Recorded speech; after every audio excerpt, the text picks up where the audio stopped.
क्या प्रभु श्री राम ने माता सीता की अग्नि परीक्षा ली थी? क्या माता सीता लंका गई भी थीं या मायामयी सीता वहां पहुंची थी? आप देख रहे हैं कथाएं विद आरजे कार्तिक। इस कथा का प्रारंभ होता है जब शूर्पणखा की नाक लक्ष्मण जी ने काट दी।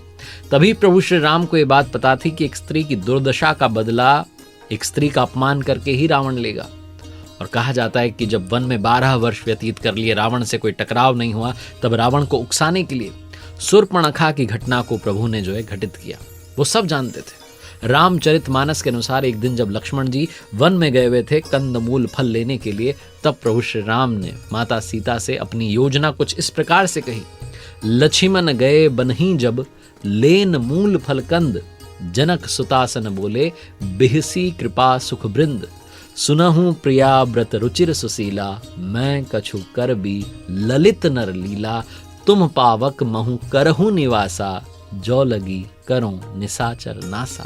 जब ही राम सब कहा बखानी, प्रभु पद धरी ही अनल समानी। निज प्रतिबिंब राखी तह सीता, तैसे ही सील रूप सुबिनीता। लक्ष्मण हूँ यह मर्मु न जाना, जो कछु चरित रचा भगवाना। अरण्य कांड में ये विस्तार से बताया गया है। यानी कि लक्ष्मण जी जब नहीं थे, अनुपस्थित थे वहां, तो माता सीता को प्रभु श्री राम ने अग्नि को सौंप दिया। ये बात लक्ष्मण जी को भी पता नहीं थी। जब लक्ष्मण जी आए तब उन्होंने जिस सीता को राम के साथ देखा वो सीता जी का हूबहू प्रतिबिंब था। आश्चर्य वाली बात इसलिए नहीं है क्योंकि प्रभु श्री राम, माता सीता और प्रभु श्री राम समेत सहित जो चारों भाई हैं दिव्य देहधारी थे। उनका शरीर पंच तत्व से निर्मित नहीं था, इसलिए अग्नि में सीता कैसे रहेंगी या प्रतिबिंब देह को कैसे छू सकता है, ये सारे प्रश्न व्यर्थ हैं क्योंकि वो मायामयी सीता थी। अब अग्नि परीक्षा की बात करते हैं, लंका कांड की बात करते हैं जो रामचरितमानस में लिखा गया है। लंका विजय के उपरांत जब माता सीता को ससम्मान राम जी के पास लाया गया, तब पहले तो राम जी ने सीता जी को पैदल चलकर आने के लिए कहा, फिर कुछ बुरे वचन उनके लिए कहे, क्योंकि अगर प्रभु ये नहीं करते तो माता सीता को अग्नि से वापस कैसे प्राप्त करते। इस पूरे प्रकरण में अग्नि परीक्षा जैसा शब्द कहीं भी नहीं आया है। पता नहीं ये शब्द कहां से आ गया और कौन लेकर के आ गया। लंका कांड में वो मैं आपको बताता हूं विस्तार से। पुनि प्रभु बोली लियऊ हनुमाना, लंका जाहू कहेऊ भगवाना। समाचार जानकी ही सुना बहू, तासु कुशल ले तुम चली आवहू। फिर प्रभु ने हनुमान जी को बुला लिया। भगवान ने कहा तुम लंका जाओ, जानकी जी को सब समाचार सुनाओ और उनका कुशल समाचार लेकर के वापस चले आओ। तब हनुमंत नगर महु आए, सुनी निशिचरी निसाचर धाय। बहु प्रकार तिन पूजा कीन्ही, जनक सुता देखाई पुनि दीन्ही। तब हनुमान जी नगर में पहुंचते हैं। ये सुनकर के राक्षसी हैं उनके सत्कार के लिए दौड़ते हैं। बहुत प्रकार से उनकी पूजा होती है और फिर श्री जानकी जी को दिखला देते हैं। दूर ही ते प्रणाम कपि कीन्हा, रघुपति दूत जानकी चीन्हा। कहु तात प्रभु कृपा निकेता, कुशल अनुज कपि सेन समेता। हनुमान जी ने माता सीता जी को दूर से ही प्रणाम किया। जानकी जी ने पहचान लिया कि तो वही हैं जो प्रभु श्री रामचंद्र जी के दूत हैं और पूछा कि हे तात कहो, कृपा के धाम मेरे प्रभु, छोटे भाई और वानरों की सेना सहित कुशल से तो हैं। सब विधि कुशल कोसलाधीसा, मातु समर जीत्यो 10 सीसा। अबिचल राजू विभीषण पायो, सुनी कपि बचन हर्ष उर छायो। हनुमान जी कहते हैं कि ये माता कौशलपति श्री राम जी सब प्रकार से सकुशल हैं। उन्होंने संग्राम में 10 सिर वाले रावण को जीत लिया है और विभीषण को अचल राज्य सौंप दिया है। हनुमान जी के वचन सुनकर सीता जी के हृदय में हर्ष छा जाता है, उनकी प्रशंसा करती हैं। उसके बाद कहती हैं कि हे पुत्र सुनो, समस्त सद्गुण तुम्हारे हृदय में बसें और हे हनुमान, शेष सहित कौशलपति प्रभु सदा तुम पर प्रसन्न रहें। अब सोई जतन करहु तुम ताता, देखो नयन श्याम मृदु गाता। तब हनुमान राम पही जाई, जनक सुता के कुशल सुनाई। हे तात, अब तुम वो उपाय करो जिससे मैं नेत्रों से प्रभु के कोमल श्याम शरीर के दर्शन कर सकूं। तब प्रभु श्री रामचंद्र जी के पास हनुमान जी गए और जानकी जी का कुशल समाचार उन्हें सुनाया। सूर्य कुलभूषण श्री राम जी ने संदेश सुनकर के युवराज अंगद और विभीषण को बुला लिया और कहा कि पवन पुत्र हनुमान के साथ जाओ और जानकी जी को आदर के साथ ले आओ। तो सब तुरंत वहां गए जहां सीता जी थी। फिर एक सुंदर पालकी सजा करके लाए और माता सीता प्रसन्न होकर के सुख के धाम प्रियतम श्री राम जी का स्मरण करके उस पर हर्ष के साथ चढ़ गईं। आकाश से देवताओं ने पालकी पर बहुत सुंदर सुंदर फूल बरसाए। माता सीता जी के असली स्वरूप को पहले ही अग्नि में रखा हुआ था, अब भीतर के साक्षी भगवान उनको प्रकट करना चाहते थे। तेही कारण करुणा निधि कहे कछुक दुर्बाद, सुनत जातु धानी सब लागी करें विषाद।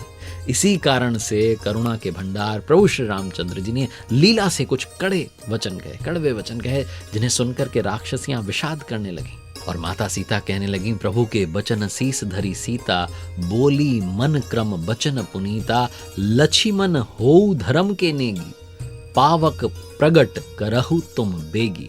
प्रभु के वचनों को सिर चढ़ाकर मन वचन और कर्म से पवित्र श्री सीता जी बोली, हे लक्ष्मण, तुम मेरे धर्म के नेगी, धर्माचरण में सहायक बनो और तुरंत अग्नि तैयार करो। सुनी लक्ष्मण सीता के बानी, बिरह विवेक धर्म नीति सानी, लोचन सजल जोरी कर दो, प्रभु सन कछु कही सकत न ओ। माता सीता जी की जो विरह विवेक धर्म और नीति से सनी हुई वाणी थी, सुनकर के लक्ष्मण जी के नेत्रों में जल भर आया। वो हाथ जोड़ करके खड़े रहे, वो प्रभु से कुछ कह भी नहीं सकते थे, संशय की स्थिति थी। देखी राम रुख लक्ष्मण धाये, पावक प्रगति काठ बहु लाए, पावक प्रबल देखी बैदेही, हृदय हर्ष नहीं भय कछुते ही। फिर श्री राम जी का रुख देख करके लक्ष्मण जी दौड़े और आग तैयार करके बहुत सी लकड़ी ले आए। अग्नि को खूब बढ़ी हुई देख करके माता जानकी जी के हृदय में हर्ष हुआ। उन्हें भय कुछ भी नहीं हुआ, क्योंकि वो पूरी लीला को जानती थी। जौ मन बच क्रम मम उर माही, तजी रघुबीर आन गति नाही, तो कृसानु सबके गति जाना, मोह कहूं हो श्रीखंड समाना। माता सीता जी ने कहा लीला से, यदि मन वचन और कर्म से मेरे हृदय में श्री रघुवीर को छोड़कर दूसरी गति अन्य किसी का आश्रय नहीं है, तो अग्निदेव जो सबके मन की गति को जानते हैं, मेरे भी मन की गति को जाने पहचाने और मेरे लिए चंदन के समान शीतल हो जाए। श्रीखंड संपावक प्रवेश कियो, सुमिरी प्रभु मैथिली, जय कोसलेस महेश बंदित चरण रति अति निर्मली, प्रतिबिंब अरु लौकिक कलंक प्रचंड पावक महु जरे, प्रभु चरित काहू न लखे, नभसुर सिद्धि मुनि देखई खरे। प्रभु श्री राम जी का स्मरण करके और जिनके चरण महादेव जी के द्वारा वंदित हैं तथा जिनमें सीता जी की अत्यंत विशुद्ध प्रीति है, उन कौशलपति की जय बोलकर जानकी जी ने चंदन के समान शीतल हुई अग्नि में प्रवेश किया और प्रतिबिंब यानी कि माता सीता जी की छाया मूर्ति और उनका लौकिक कलंक प्रचंड अग्नि में जल गए। प्रभु के इन चरित्रों को किसी ने नहीं जाना। देवता सिद्ध और मुनि सब आकाश में खड़े होकर के देख रहे हैं। धरी रूप पावक पानी, गही श्री सत्य श्रुति जग विदित जो, जिमि क्षीर सागर इंदिरा रामहि, समपि आनी सो, सुराम बाम विभाग राजति, रुचिर अति शोभा भली, नवनील नीरज निकट मानहु, कनक पंकज की कली। तब अग्नि ने शरीर धारण करके वेदों में और जगत में प्रसिद्ध वास्तविक श्री सीता जी का हाथ पकड़कर उन्हें राम जी को वैसे ही समर्पित किया जैसे क्षीर सागर ने विष्णु भगवान को लक्ष्मी जी समर्पित की थी। वे सीता जी श्री रामचंद्र जी के वाम भाग में विराजित हुई। उनकी उत्तम शोभा अत्यंत सुंदर है, मानो नए खिले हुए नीले कमल के पास सोने के कमल की कली सुशोभित हो।